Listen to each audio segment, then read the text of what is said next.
ओम शांति। ओम शांति। 28/3/2025 की मुरली का सार है, मीठे बच्चे तुम बहुत लकी हो, क्योंकि तुम्हें बाप की याद के सिवाय और कोई फिक्रात नहीं। इस बाप को तो फिर भी बहुत ख्यालात चलते हैं। प्रश्न है, बाप के पास जो सपूत बच्चे हैं उसकी निशानी क्या होगी? उत्तर है, वे सभी का बुद्धि योग एक बाप से जुटाते रहेंगे, सर्विसेबल होंगे, अच्छी रीति पढ़कर औरों को पढ़ाएंगे, बाप की दिल पर चढ़े हुए होंगे। ऐसे सपूत बच्चे ही बाप का नाम बाला करते हैं। जो पूरा पढ़ते नहीं वह औरों को भी खराब करते हैं। यह भी ड्रामा में नूंद है। गीत है, ले लो दुआएं माँ बाप की, सर से गठरी उतरे पाप की। ओम शांति। हर एक घर में माँ बाप और 2-4 बच्चे होते हैं, फिर आशीर्वाद आदि मांगते हैं। वह तो हद की बात है। यह हद के लिए गाया हुआ है, बेहद का किसी को भी पता नहीं। अभी तुम बच्चे जानते हो हम बेहद के बाप के बच्चे और बच्चियाँ हैं। वह मात पिता होते हद के। ले लो दुआएं हद के माँ बाप की। यह है बेहद का माँ बाप। वह हद के माँ बाप भी बच्चों को संभालते हैं, फिर टीचर पढ़ाते हैं। अब तुम बच्चे जानते हो, हाँ यह है बेहद के माँ बाप, बेहद का टीचर, बेहद का सतगुरु, सुप्रीम फादर, टीचर, सुप्रीम गुरु, सत्य बोलने वाला, सत्य सिखलाने वाला है। बच्चों में नंबरवार तो होते हैं ना। लौकिक घर में 2-4 बच्चे होते हैं तो उन्हों की कितनी संभाल करनी पड़ती है। यहाँ कितने ढेर बच्चे हैं, कितने सेंटर्स के बच्चे। बाबा कहते हैं कितने सेंटर्स से बच्चों के समाचार आते हैं। यह बच्चा ऐसा है, यह शैतानी करता है, यह तंग करता है, विघन डालता है। फूरना तो इस बाप को रहेगा ना। प्रजापिता तो यह है ना, ब्रह्मा। कितने ढेर बच्चों का ख्याल रहता है।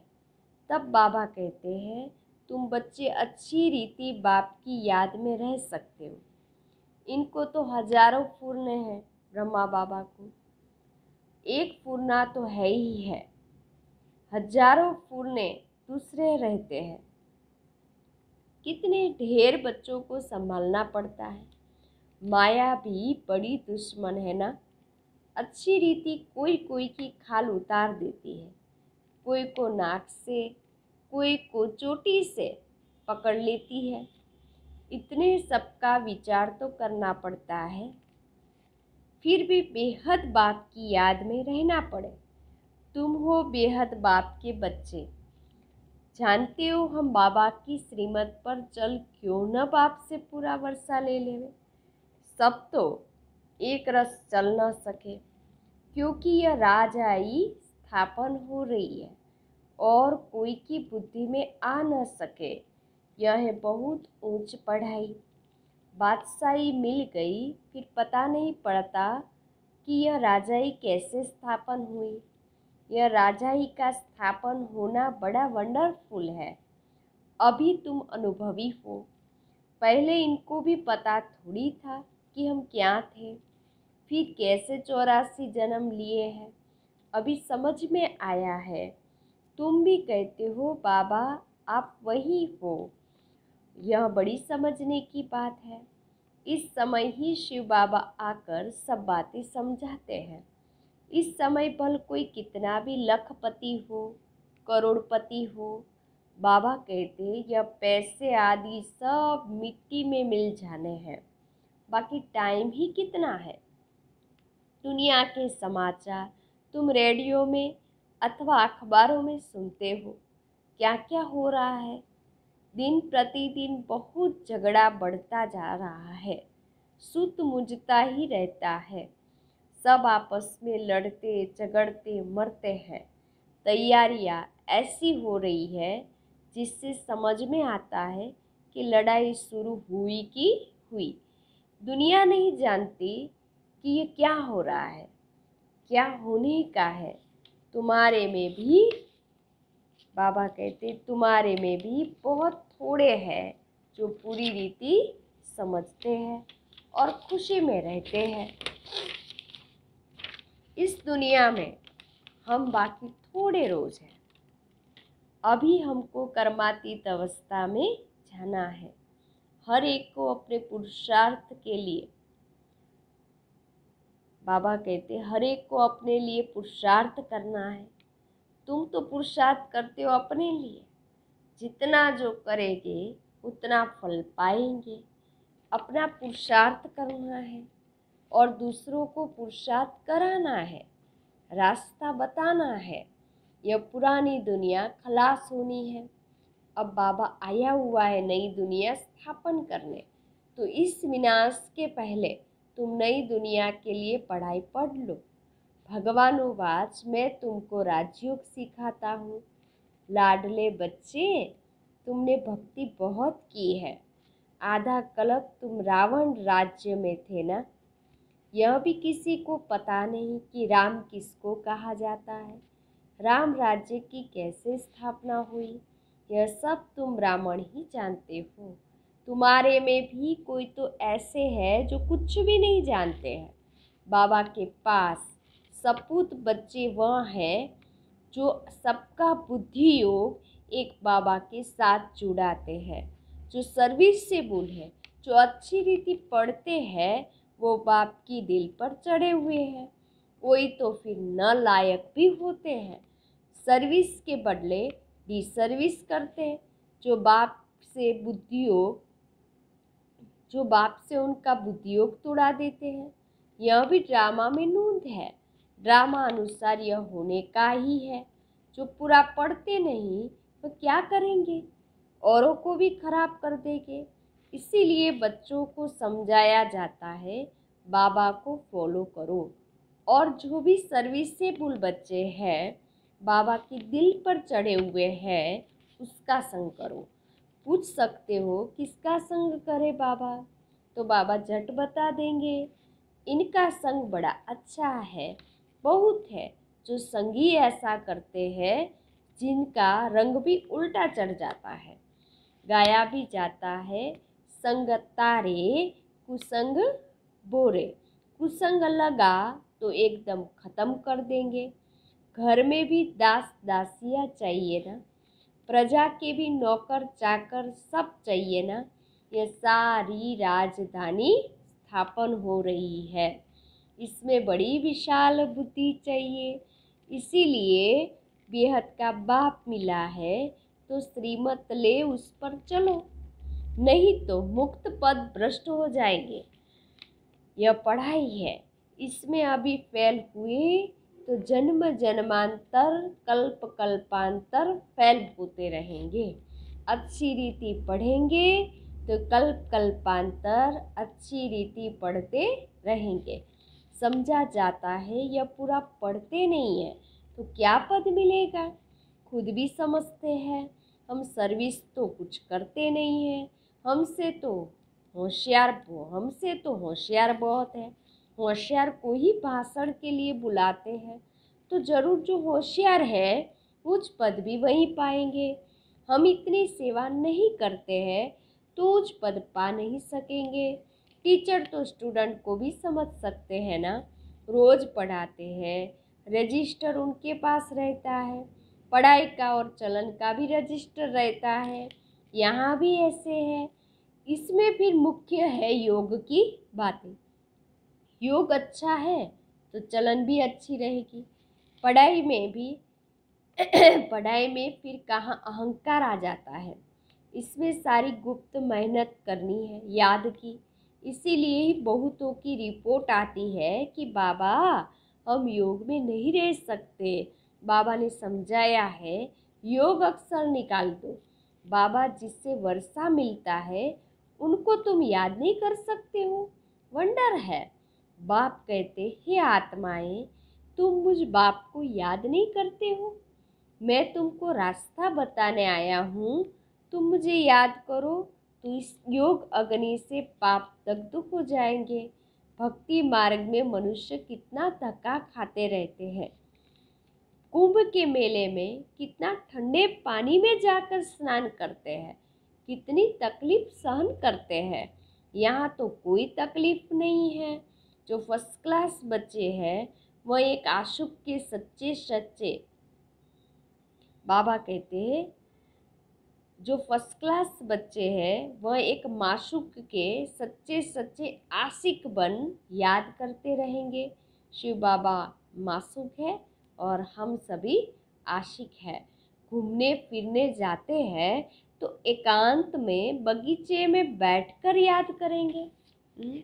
जरमुई जगमुई आदि वार्तालाप में रहने से वायुमंडल खराब होता है। इसीलिए जितना टाइम मिले बाबा को याद करने की प्रैक्टिस करो। फर्स्ट क्लास सच्चे मासूक के आशिक बनो। बाबा कहते हैं, देहधारी का फोटो नहीं रखो, सिर्फ एक शिव बाबा का फोटो रखो जिसको याद करना है। अगर समझो सृष्टि चक्रों को भी याद करते रहे तो त्रिमूर्ति और गोले का चित्र फर्स्ट क्लास है। इसमें सारा ज्ञान है। स्वदर्शन चक्रधारी तुम्हारा नाम अर्थ सहित है। नया कोई भी नाम सुने तो समझ न सके, यह तुम बच्चे ही समझते हो। तुम्हारे में भी कोई अच्छी रीति याद करते हैं, बहुत है जो याद करते ही नहीं, अपना खाना ही खराब कर देते हैं। पढ़ाई तो बड़ी सहज है। बाबा कहते हैं, साइलेंस से तुमको साइंस पर विजय पानी है। साइंस और साइलेंस राशि तो एक ही है। मिलिट्री में भी 3 मिनट साइलेंस कराते हैं। मनुष्य भी चाहते हमको शांति मिले। अभी तुम जानते हो शांति का स्थान तो है ही ब्रह्मांड। जिस ब्रह्म तत्व में हम आत्मा इतनी छोटी बिंदी रहती है, वह सब आत्माओं का जाड़ तो वंडरफुल होगा ना। मनुष्य कहते भी भ्रुकुटी के बीच चमकता जब सितारा, बहुत छोटा सोने का तिलक बनाए यहाँ लगाते हैं। आत्मा भी बिंदी है, बाप भी उनके बाजू में आकर बैठता है। साधु संत आदि कोई भी अपनी आत्मा को जानते नहीं। जबकि आत्मा को ही नहीं जानते तो परमात्मा को कैसे जान सकते। सिर्फ तुम ब्राह्मणी आत्मा और परमात्मा को जानते हो, कोई भी धर्म वाला जान नहीं सकता। अभी तुम ही जानते हो कैसे इतनी छोटी सी आत्मा सारा पाठ बजाती है। सत्संग तो बहुत करते हैं, समझते कुछ भी नहीं। इसने भी बहुत गुरु किए ब्रह्मा बाबा ने। अब बाबा कहते हैं, यह सब है भक्ति मार्ग के गुरु। ज्ञान मार्ग का गुरु तो यही एक डबल सिर ताज। राजाओं के आगे सिंगल ताज वाले राजाएं माथा झुकाते हैं, नमन करते हैं, क्योंकि वह पवित्र है।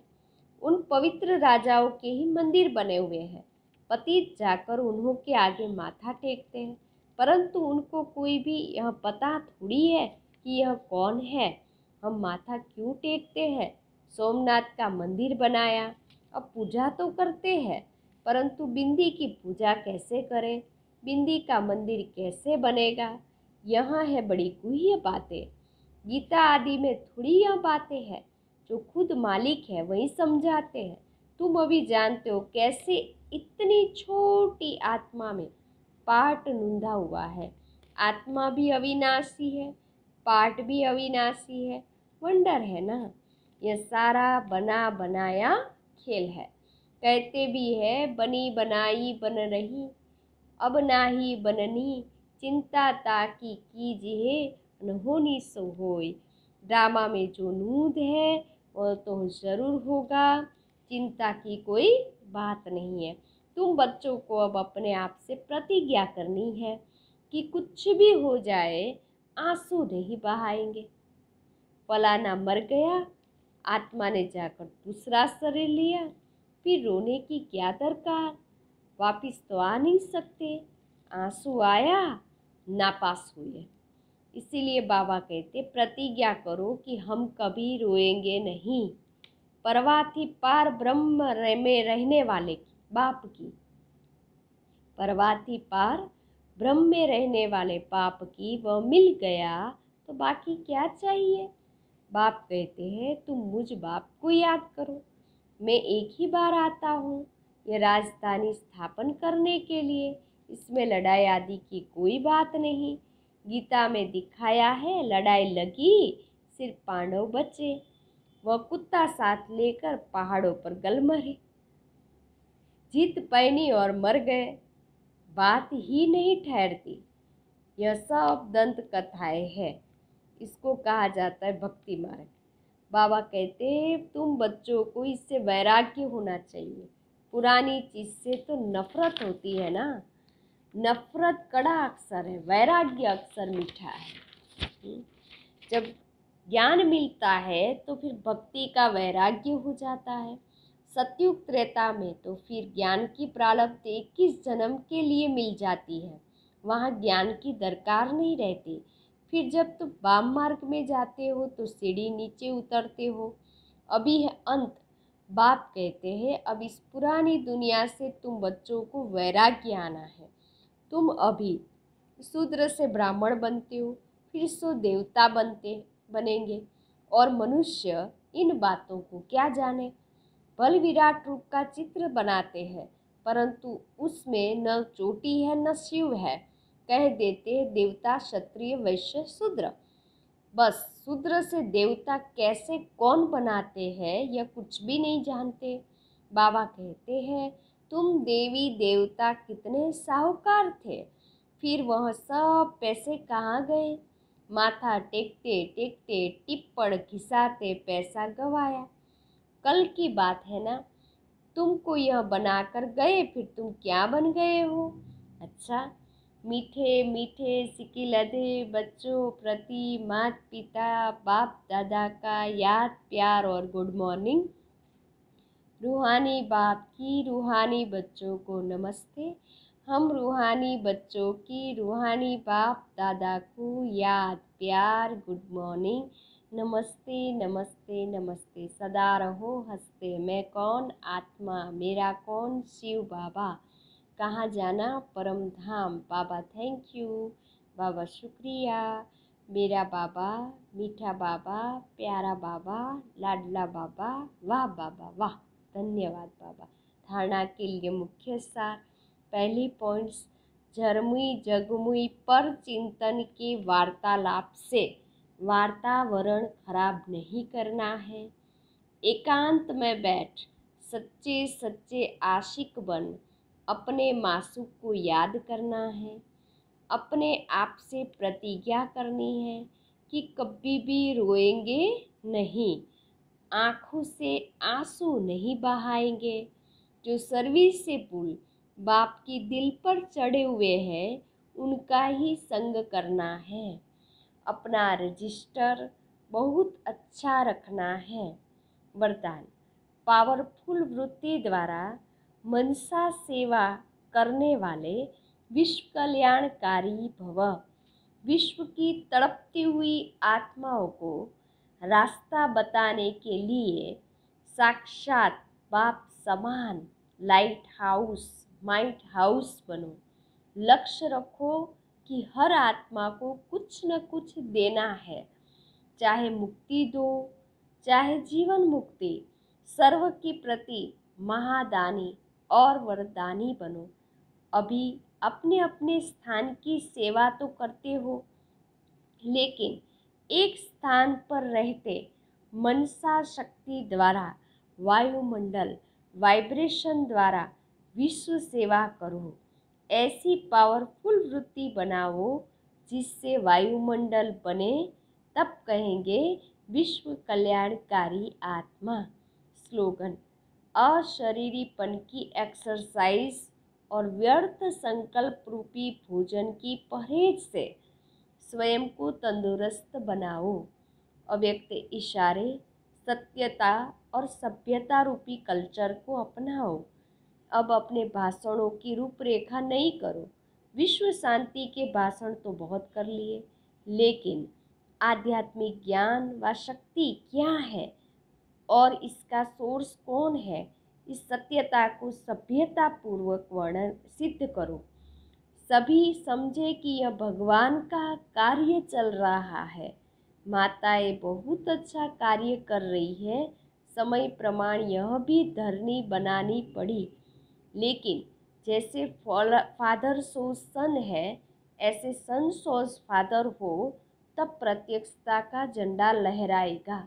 अच्छा, ओम शांति।